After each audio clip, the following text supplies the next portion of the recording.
शीस गंग और संग पार्वती सदा विराजत कैलासी। नंदी भिंगी नित्य करते हैं, बैठे हैं शिव अविनाशी। जन्म जन्म शिव पद पासी। भगवान शिव के शीश पे चंद्रमा, गले में वासुकी और जटा जो ऋषियों को संकेत देती है, ऋषि वंश को। गले में नाग, वासुकी नागवंश, शीश पे चंद्रमा चंद्रवंश, तीसरा नेत्र सूर्य समान सूर्यवंश। भारतवर्ष में जितनी भी लोग हैं, यह चार वंशों से सभी का निर्माण हुआ। हमारे गोत्र जो है वो ऋषि वंश को बताते हैं कि आपका वंश जो है ऋषियों से है। मैंने कश्यप कहा तो मैं कश्यप ऋषि का मेरा वंश रहा है। किसी ने गौतम कहा तो उसका वंश गौतम से, किसी ने भृगु कहा तो उसका भृगु से। इसी तरह भगवान शिव ने इन चारों को इकट्ठा किया। ऋषि वंश 7, नागवंश 9, सूर्यवंश 12, चंद्रवंश 8 चला, जो 36 कहलाया। ये 36 क्षत्रियों का एक समूह बना। और जो शिव के पास रहता था, जो शिव के समीप रहता था, उसका एक पद था जिसका नाम था पासी। जो शिव के पास रहता था उसका नाम था पासी। पासी कोई जात नहीं है, जाति नहीं है, ये पद है। जो शिव को मानने वाले लोग थे, जो शिव के उपासक लोग थे। और इनका इतिहास बताता है चंद्रवंशियों का, सूर्यवंशियों का, नागवंशियों का और ऋषिवंशियों का। जब युद्ध करने के लिए चलते थे या कोई विद्या प्राप्त करने के लिए चलते तो शिवलिंग अपने कंधे पे लेके चलते थे और वहां जाके रुद्र अभिषेक करते थे, भगवान रुद्र की पूजा करते थे। रुद्र के रूप में पूजा इसलिए करते थे युद्ध करने के लिए। और एक भी युद्ध इन्होंने हारा नहीं, समस्त युद्ध प्राप्त किए, विजय प्राप्त किया सबने। और जब विद्या प्राप्त करना होता था तो भगवान शिव की आराधना करते थे। धन संपदा, पूरे भारत में जितनी भी भोग की चीजें होती वो नमः शिवाय करके वह लोग उसकी उपासना करते थे और उसको भगवान शिव द्वारा वर के रूप में पाते थे उपासना करके। उपासना का मतलब है साधना, उपासना का मतलब है केंद्रित होना, मेहनत करना। बहुत से लोग तरह तरह की बातें करते हैं, ऐसे नहीं। केंद्रित होना, किसी के प्रति अपना को समर्पित कर देना, यह सब चीजें लेके पूजा करते थे आप लोग और विजय प्राप्त करते थे हर क्षेत्र में। और जो ये चंद्रवंशी, सूर्यवंशी, अग्निवंशी हैं, आज वह पासी है, रावत है, केवट है, मल्लाह है, निषाद है, दुसाद है, पाल है, कुर्मी है, गिरिड़िया है, पोकोल है, गौण है, भील है, मीणा है, महार है, गुजर है। ऐसे इनकी 1108 जाति तो केवल नागवंशियों की है। चंद्रवंशी जो है आज यादव हैं, विश्वकर्मा हैं। और चंद्रवंशी जो सुन्नी मुसलमान वो भी लोग हैं, वह भी चंद्रवंशी हैं। इन्होंने बाद में इस्लाम अपना लिया था। सूर्यवंशी आज प्रजापति जो हैं, कहार हैं, कुहार हैं, इस तरह करके इनमें जातियां हैं। आज कहीं एससी में चले गए हैं, एसटी में चले गए, ओबीसी में चले गए हैं। तो इसका मतलब थोड़ी ना कि हम उनका अपमान करें। उन लोगों का तो सम्मान इसलिए करना चाहिए कि उन लोगों ने कहीं ना कहीं इस देश और धर्म के लिए अपना सर्वोच्च निछावर कर दिया। और भारत सरकार उस समय इनकी जरूरत को देख के कि इन्होंने भारतवर्ष के लिए बहुत कुछ किया है, इसलिए उनको एक आरक्षण रूप से मजबूत करने के लिए आरक्षण दिया। तो यह जातियां भगवान शिव की, शिव को पूजा करती थी।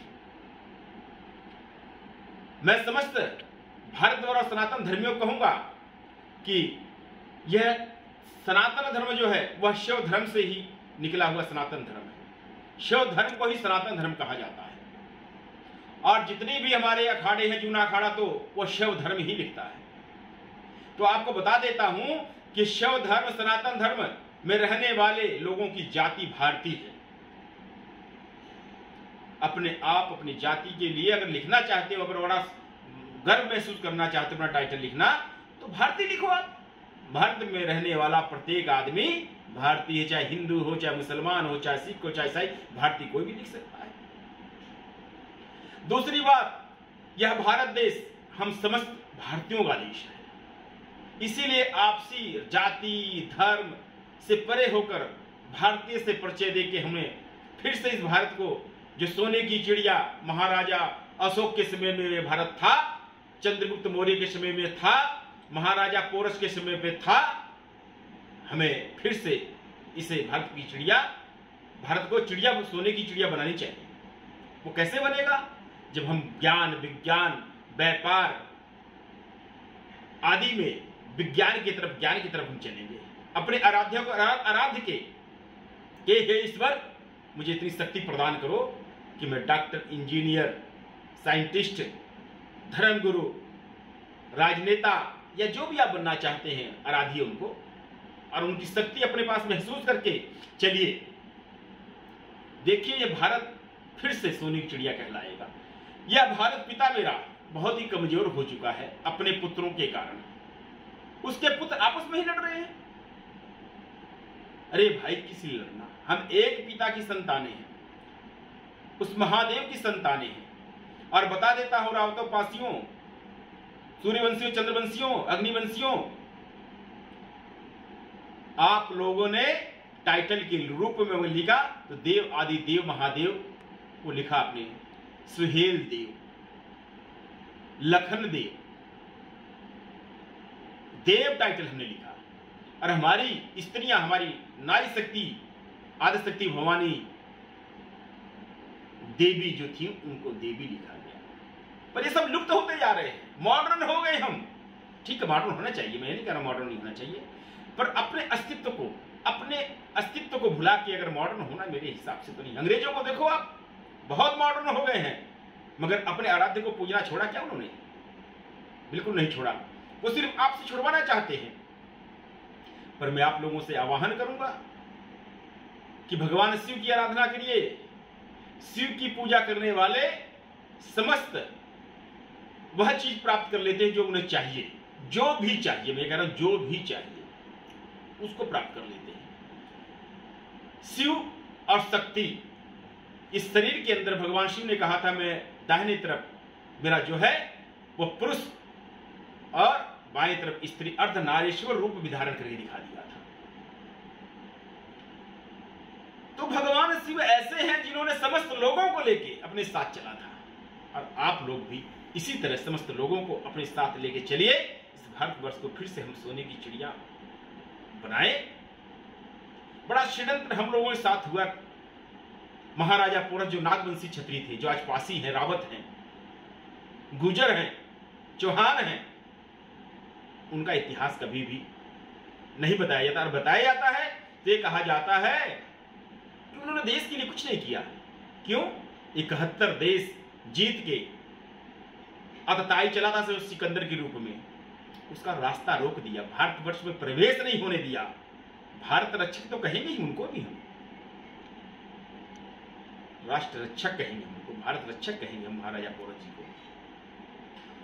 और अशोका महान जी का भी यही हाल रहा, महाराजा हर्षवर्धन का भी यही हाल रहा, गृह बर्मन जी ने भी यही हाल किया, और महाराजा सुहेल देव पासी जी ने भी यही हाल किया, और महाराजा लखन देव पासी जी ने। सिर्फ इनका इतिहास इसलिए नहीं कहा, पढ़ाया जाता है, बताया जाता है, क्योंकि अगर बता दिया जाएगा इस भारत के वह क्षत्रिय जो 85% रहते हैं, वो अपने को गौरवशाली महसूस करके इस भारतवर्ष को फिर से सोने की चिड़िया बनाने में सहयोग करेंगे, ये डरता होगा शायद कोई अंग्रेज या मुगल के रूप में। और मैं बता देता हूं, यह मुसलमान हमारे दुश्मन नहीं रहे। मुसलमान और मुगलों में बड़ा फर्क है। मुगल 1226 में आया तैमूर के रूप में, और उसने मुगल वंश की स्थापना की। और भारत में जो मुसलमान हैं वह नागवंशी, सूर्यवंशी, चंद्रवंशी, ऋषिवंशी क्षत्रिय ही हैं, जो किसी कारणवश धर्म परिवर्तन करके वो अन्य धर्मों में चले गए। पर मुझे उन लोगों से भी कहना है कि आप समस्त लोग इस भारत के अंदर एक पिता की संतान होने के नाते इस भारतवर्ष को विकसित करें आप लोग, और फिर से इस भारतवर्ष को सोने की चिड़िया बनाएं। हर हर महादेव, जय भवानी।